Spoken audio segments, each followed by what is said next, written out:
It's that time of year again. Galaxy Unpacked has been announced for July 26th. I thought that was a little bit earlier than last year. I could have swore these devices came out in August or a little bit later in August, but we're getting them. It is foldable season. The Flip series and the Fold series getting their yearly refreshes. So we're going to talk about each of these, which devices I think you should be coming from, and what expectations I have this year, because it is varying degrees of interest on these two devices based on the leaked refreshes that we are getting.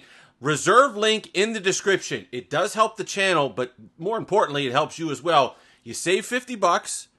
It's no obligation. You're basically just signing up for an email. No cost or obligation to you. You're not making any sort of commitment. You can back out.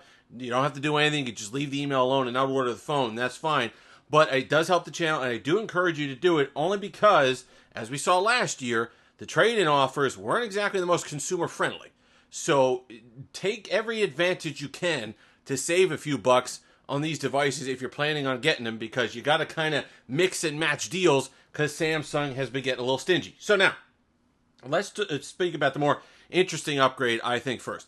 If you own a Flip 3, I do think it is time to upgrade, and you might even consider it if you own a Flip 4, and we'll talk about it. Obviously not functionality-wise, obviously not performance-wise, not durability-wise, because this thing is still really nice, and the hinge held up well. I know a lot of people just who would come from slab phones who have gotten this device. This is their preferred type of foldable, and I understand that completely because of how compact it is, how much functionality you get when the device is open. But this year, you're seeing a huge leap. Last year, we got an improved hinge. I do feel this is a better hinge that was on the Flip 3. It's held up better throughout the course of the year. Whatever changes they made to the screen material or the film that they have on top of here, the protector, is a lot better. I did not have the kind of little pull-up that I had on the Flip 3. But the big thing, so they made the battery life better on this, made it more usable. But the big change is coming this year when they have an outer display, an external screen, that is going to challenge the likes of the Razr Plus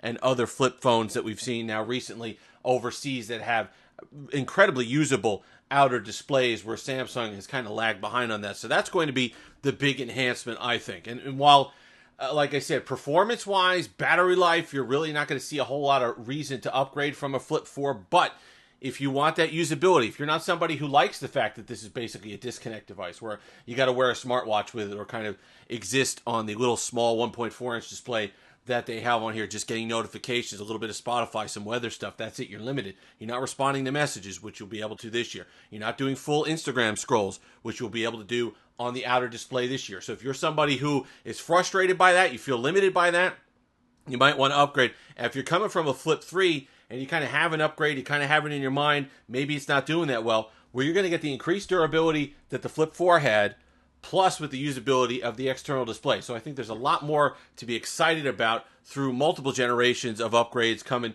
to the Flip 5, as opposed to our friend the Fold series. I think a lot less to be excited about here.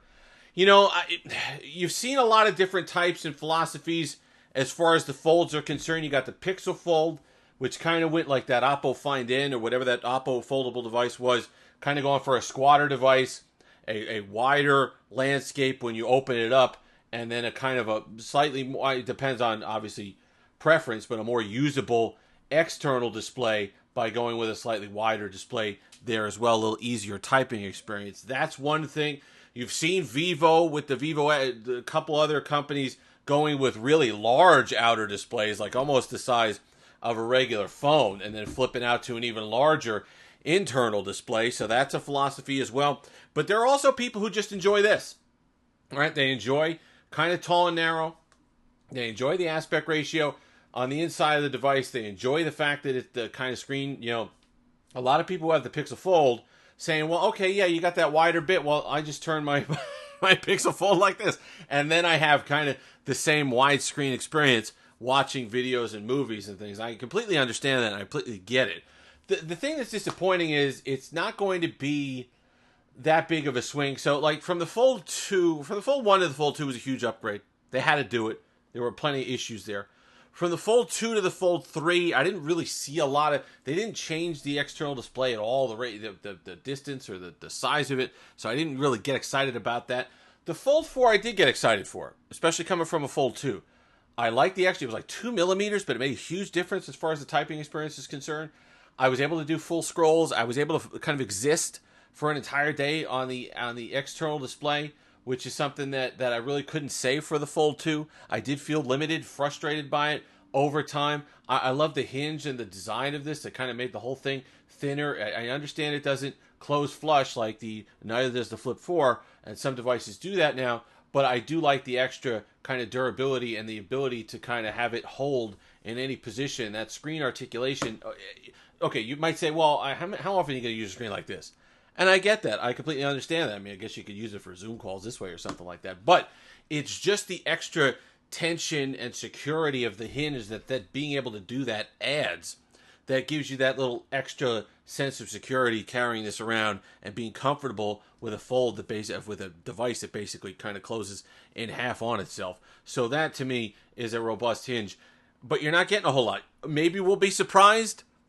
You know, it could be something where they were holding something back, but you're really not getting an S Pen. I mean, you could use an S Pen on this display. They've had that for this year, but it's not going to be in the device. And really, to me, that's the same thing as the S21 Ultra. People will tell when I do that device and upgrades on that device, saying, well, it has pen support. Yeah, it has pen support. But call me when it's in the actual device. Because if you tell me I got to have this extra case, I got to carry this basically tablet-sized pen around and use it, I'm not going to do it.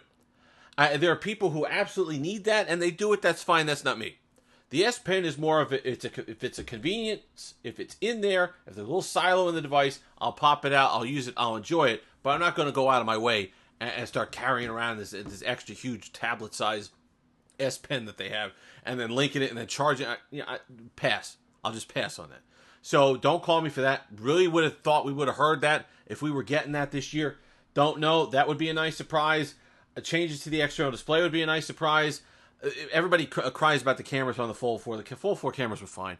You want to say it doesn't have the exact same periscope zoom as the S23 Ultra. It doesn't have the versatility of that camera system. That's fine. If camera is your most important buying point, then the foldables really aren't there for you yet. So that's something that people are, you're paying so much money. You're paying for the foldable technology, right? You're paying to be able to do this and have this go down to a basically fit in the palm of your hand, but open it up to a 6.7-inch internal display and get all the stuff that you want to get done on. That's what you're paying for. All right, so you're not paying for cameras. On a slab phone, where costs have come down, where it's not that hard to manufacture anymore, there's no real secrets there, then yes, that money that they're charging, $1,200 for an S23 Ultra, has to go to a more impressive camera system. So you got to decide which one's for you. I do expect camera improvements on the Fold 5, but is it really earth-shattering? Is that what you're going to get it for? I don't think so. So if you have a Fold 3, it might be worth considering. If there's a decent trade-in offer, take a look at it. Because I think, even though you're going to look and you say, the design looks awfully similar to my Fold 3. You look at the back, you look at the ratios and stuff like that, it looks similar. I'm telling you, that extra 2 millimeters that they've added to this external display on the Fold 4, plus all the TSMC, like the chip things that they do now, with the efficiencies to getting the better battery life out of the device, I think you might enjoy an upgrade even from a Fold 3 to a Fold 5. If you got a Fold 4, I think you're okay sitting this one out. We can wait another year and see what they come up with. But that's that. Like I said, click the link in the description. Reserve if you've made it this far. Like, comment, subscribe, all that fun stuff. Until next time, have that Steve.